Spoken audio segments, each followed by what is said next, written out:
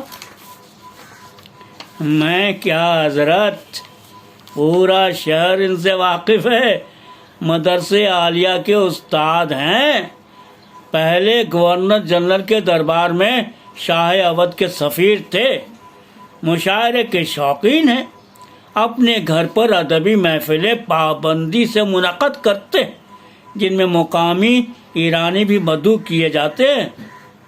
سراج صاحب بولے، اچھا، ان کی ایک نشست میں ایک صاحب فیضی کی بہت تعریف کر رہے تھے۔ میں نے کہا فیضی کو لوگ جیسا سمجھتے ہیں ویسا وہ ہے نہیں۔ اس پر اس شخص نے کہا، وہ جب پہلی بار اکبر کے روبرو گیا تھا تو اس نے 250 شعر کا قصیدہ اسی وقت کہہ ڈالا۔ میں نے کہا اب بھی ایسے بندے موجود ہیں جو 200-400 تو نہیں 2-4 شعر ہر موقع پر کہہ سکتے ہیں۔ اس پر انہوں نے اپنی جیب سے ایک چکنی ڈلی نکالی اور ہتھیلی پر رکھ کر کہا کہ اس ڈلی پر کچھ ارشاد ہو۔ ان کی فرمائش پر میں نے فی البدی 13 اشعار کا ایک قطعہ کہا اور وہ ڈلی ان سے لے لی۔ یہ کہہ کر مرزا نے پوچھا، آج انگریزی کی کیا تاریخ ہے؟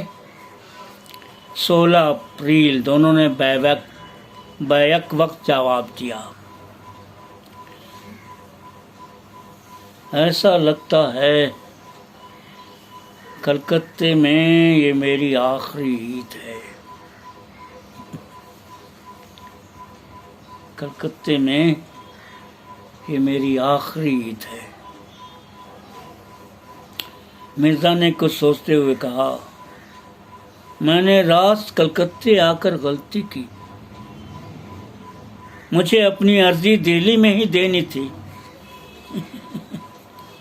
چلو اب کیا ملال، ہاں مگر اس شہر سے میں نے بہت کچھ سیکھا ہے۔ اس سفر آوارگی نے مجھے شہرت دی ہے۔ میں نے یہاں آ کر صنعتیں دیکھی، اخبار اور دخانی جہاز دیکھے، بندرگاہ دیکھی۔ دہلی کے مقابلے یہ شہر جدید ہے۔ کلکتہ ایک ایسا دیار ہے جہاں ہر طرز کے ساز و سامان ملتے ہیں۔ آپ سب مجھے یاد آئیں گے۔ شام تک غالب سے آ کر ملنے والوں میں مرزا احمد بیگ، تپاں راؤ شیو رام، بشیر الدین توفیق اور مقامی ایرانی پرستار بھی تھے۔ رات کا آخری پہر تھا، علاقے میں سناٹا تھا۔ غالب چھت پر ٹہل رہے تھے، فلک پر ستارے جھلملا رہے تھے اور ان کی ہتھیلی پر رکھی مصری کی ڈلی ذرا چمک جاتی تھی۔ تبھی ان کے کانوں میں جیسے غیب سے آواز آئی، اسد اللہ خان، تو پینشن کے معاملے میں ناکام رہا لیکن ادب میں تو غالب رہے گا۔ لیکن ادب میں تو غالب رہے گا۔ شاید یہ ان کے دل کی آواز تھی۔ ان کی آنکھیں ڈبڈبا گئیں۔ ایک قطرہ اشک ہتھیلی پر رکھی ڈلی پر گر پڑا۔ ایک قطرہ اشک ہتھیلی پر رکھی ڈلی پر گر پڑا۔ انہوں نے چکنی ڈلی کو دوبارہ دیکھا۔ ایک پل انہیں اس پر کسی کانپتے دودھیا ستارے کا گماں گزرا۔ آنکھوں کے اوپر بائیں ہاتھ کا چھجا بنا کر کچھ دیر فرق میں تاکتے رہے۔ کلکتے سے دلی کے فاصلے کو دھیان میں لا کر وقت کا اندازہ کیا۔ حویلی کو یاد کر کے ان کے لبوں پر ایک پھیکی سی مسکراہٹ چلی آئی۔ حویلی کو یاد کر کے ان کے لبوں پر ایک پھیکی سی مسکراہٹ چلی آئی۔ تو دوستو ابھی آپ اسم راشد کی ادبی دنیا میں ایک افسانہ سن رہے تھے۔ اس افسانے کا عنوان تھا کلکتہ میں غالب کی عید۔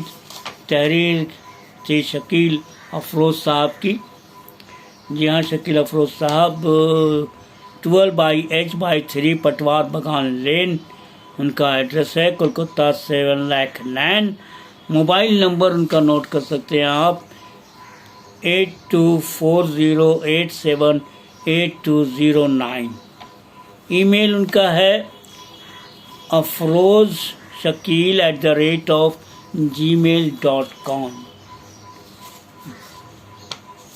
تو آپ ابھی سن رہے تھے اسم راشد کی ادبی دنیا میں شکیل افروز صاحب کا لکھا ایک افسانہ کلکتہ میں غالب کی عید۔ تو دوستو اجازت دیجیے، پھر ملیں گے آپ کے اسی پروگرام میں جس کا نام ہے اسم راشد کی ادبی دنیا۔ میں امید کرتا ہوں کہ آپ کو ان کا یہ افسانہ پسند آیا ہوگا، اور ساتھ ہی ساتھ آج عید کا دن ہے۔ ہمارے بہت چاہنے والے، بہت ملنے والے، بہت سارے لوگ اس عید کی رمضان کے مہینے میں، اس کورونا کے وبا میں نہ جانے کتنے لوگوں سے ہم لوگوں نے اپنے آنسو بھگے ہیں۔ کیسے کیسے ادیب، کیسے کیسے ادبا، کیسے کیسے شعراء، کیسے کیسے انسان، کیسے کیسے لوگ، کیسے کیسے ڈاکٹر، کیسے کیسے نرسیں ہمارے سامنے سے گزر گئی۔ اس عید میں عید کے کپڑے تو کم بکے ہیں، کفن کافی بکے ہیں۔ تو دوستو ان کے لیے دعا کیجئے کہ اللہ مغفرت فرمائے۔ جو لوگ اب اس عید میں نہیں رہے انہیں اللہ تعالی جنت الفردوس میں اعلیٰ مقام عطا کرے، اور جو لوگ موجود ہیں اس عید میں نماز پڑھی ہے، روزہ رکھنا انہیں نصیب ہوا ہے، انہوں نے عبادتیں کی ہیں، ان تمام لوگوں کو ان تمام غموں کے ساتھ عید کی مبارکباد ہم پیش کرتے ہیں۔ اللہ حافظ۔ پھر ملیں گے آپ کے اسی پروگرام میں اگر زندگی رہی، جس کا نام ہے اسم راشد کی ادبی دنیا۔ اللہ حافظ۔